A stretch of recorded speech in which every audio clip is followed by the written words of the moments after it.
Chapitre 16. Comment Gargantua fut envoyée à Paris de l'énorme jument qui le porta, et comment elle extermina les mouches à bœufs de la Beauce. À la même période, Fayolle, 4e roi de Numidie, envoya du pays d'Afrique pour Grand Gousier une jument, la plus énorme et la plus grande qu'on ait jamais vue, et la plus extraordinaire. Car vous savez bien que l'Afrique apporte toujours quelque chose de nouveau.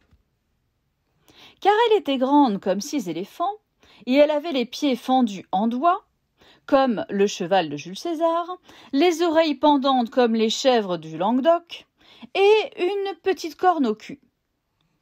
Pour le reste, elle avait le poil alleuses grillé, entremêlé de tachetures grises.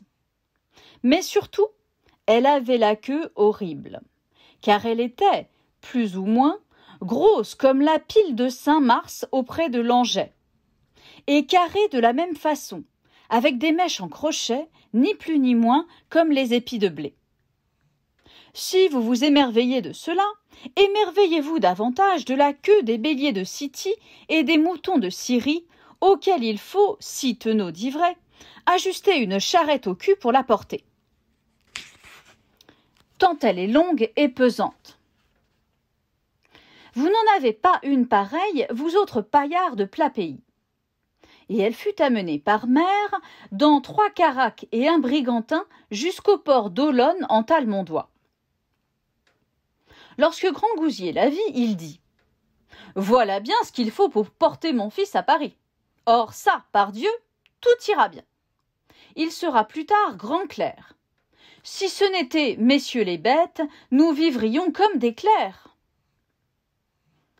Le lendemain, après boire, vous le comprenez bien, ils se mirent en chemin, Gargantua, son précepteur Ponocrates et ses gens, avec eux Eudémon, le jeune page. Et parce que le temps était serein et bien stable, sa mère lui fit faire de bottes fauves. Babin les appelle brodequins.